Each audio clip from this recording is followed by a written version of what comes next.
Human psychology को समझे बगैर तो बिहेवियर नहीं ना मैनेज हो सकता है ना कार्व हो सकता है, बल्कि इनिशिएट ही नहीं हो सकता। तो बगैर मैनुअल के तो वॉशिंग मशीन भी नहीं चलती। हम पता नहीं इंसानी बच्चों को बगैर मैनुअल के कैसे पालते हैं। उस मैनुअल का नाम साइकोलॉजी है। ना सिर्फ लीडरशिप पे, कंपनीज के अंदर हर मैनेजर को ये किताब पढ़नी ज़रूरी है और एक मोअल्लम के साथ समझनी ज़रूरी है, बल्कि माँ बाप के लिए तो बेहद ज़रूरी है, स्पेशली माओं के लिए, कि बच्चे की साइकोलॉजी क्या होती है, चाइल्ड साइकोलॉजी के कोर्सेज करने चाहिए उनको। मैं आपको उन बटन्स में से एक बटन बताता हूँ कि कैसे मैनेज करते हैं साइकोलॉजिस्ट पूरे पूरे माशरे का बिहेवियर। एक बायसनेस है इंसानी दिमाग की, इसको कहते हैं दी ऑब्जर्वेशन बायस। बड़ी सिंपल सा फिनोमेना, और देखें कितने बड़े काम हो सकते हैं उससे।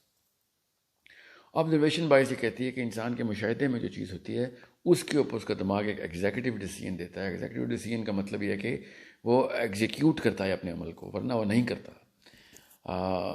और प्रॉबिलिटी ज़मीन आसमान के फ़र्क से बढ़ जाती है अगर उसके मुशाहिदे में वो चीज़ आ जाए। मैं आपको एक सिनेरियो देता हूँ, आपको पता चले कि किस तरीके से आपके सामने ही सारा कुछ हो रहा होता है।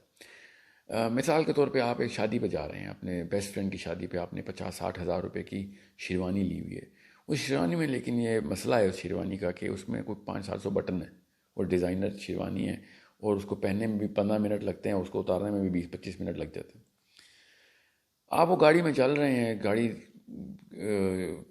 में आप गाड़ी ड्राइव कर रहे हैं, इतने में आप देखते हैं कि जिस सड़क पे गाड़ी जा रही है उस सड़क के साथ साथ नहर चल रही है, और बच्चा उस सड़क के बिल्कुल किनारे के ऊपर, एक बच्चा 8 साल का खेल रहा है, और जैसी गाड़ी पास पहुंचती है तो उसका पैर स्लिप होता है और वो नहर में गिर जाता है।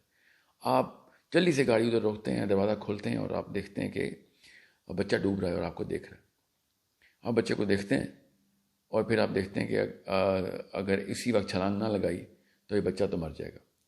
उसके आधे से भी आधे सेकंड में ख्याल ज़रूर आता है कि यार अभी 60,000 रुपये की शेरवानी ली है, क्या करेंगे। मगर 95% प्लस लोग उसी वक्त छलांग लगा देंगे, शेरवानी नहीं बचाएंगे, बच्चा बचाएंगे। ये आम सी बात है, इसमें कोई रॉकेट साइंस नहीं है। अब मैं एक दूसरा सिनेरियो देता हूँ आपको।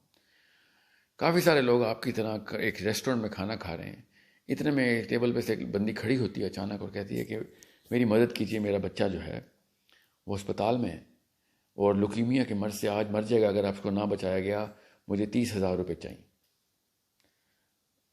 90% छोड़ें, 50% छोड़ें, 30% छोड़ें, 10% लोग भी उसकी मदद नहीं करेंगे। लोग ज़्यादा से ज़्यादा 1,000-2,000 करेंगे, और अगर कोई मदद कर भी देगा अल्लाह का बंदा तो 1 या 2% बंदे होंगे। वो जो 99% का रेशो था वो अचानक 1% पे आ जाता है, सिर्फ इसलिए कि यहाँ पे भी वो 8 साल का बच्चा है, इसकी जान बचानी है, और वो कल नहर में भी कोई 8 साल का बच्चा ही था। मगर चूंकि वो आपके सामने था, बिल्कुल इसी तरीके से ज़िंदगी से मौत का सफ़र था उसका भी, इसका बच्चे का भी ज़िंदगी से मौत का सफ़र। वो अस्पताल के बिस्तर में मरेगा तब भी मरेगा ही, और नहर में मरेगा तो बच्चा तब भी मरेगा ही। तो बचाने के लिए वो जो 50,000 रुपये की कुर्बानी आपने दी थी, आज वो 30,000 की भी नहीं दे रहा, सिर्फ इसलिए कि वो मुशाहिदे में नहीं है, वो बच्चा आपके सामने नहीं है, और वो you can not feel that child's death और दैट मिजरी। इससे फिर बिहेवियर कैसे, इसको ऑब्जर्वेशन बायस कहते हैं। जो चीज़ ऑब्जर्वेशन में होती है उसके लिए बिहेवियर जो है वो बहुत आसान होता है करने के लिए। इसलिए आपने नोट किया कि जिस मर्जी स्कॉलर के, जिस मर्जी टीचर के लेक्चर सुनता है पाकिस्तान का बाशिंदा, दुनिया का, अगले दिन सुबह अपनी उसी रूटीन में वापस आ रहा था, कोई असर नहीं होता उसके ऊपर।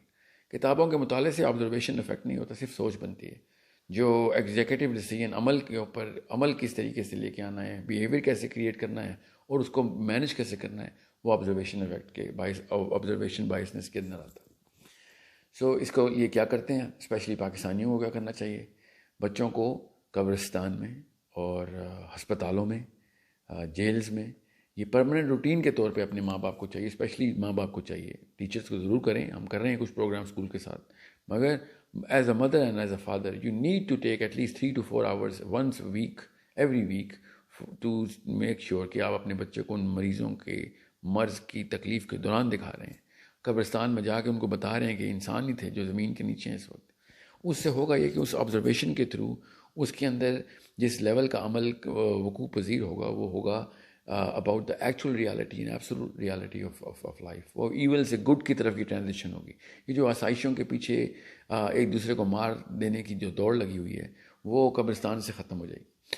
और अस्पताल के अंदर जब वो लोगों की कमज़ोरी और लाचारी देखेगा तो उसको पता चलेगा कि arrogance is not an option. इस तरीके से ईवल से गुड का ट्रांजिट होता है। मगर ये तो मैं आपको एब्सोल्यूट केस बता रहा हूँ। कंपनीज के अंदर किसी भी लेवल का बिहेवियर मैनेज किया जा सकता है if you just know one of these buttons. इस तरह के 10-12 बटन्स हैं, इंशाल्लाह वो अपने अगली वीडियोस में हम जरूर कवर करेंगे। मगर understand the very purpose of this video कि जब तक आपको एक ह्यूमन साइकोलॉजी का मैनुअल नहीं पता तो ह्यूमन बिहेवियर को किस तरीके से आप मैनेज करेंगे।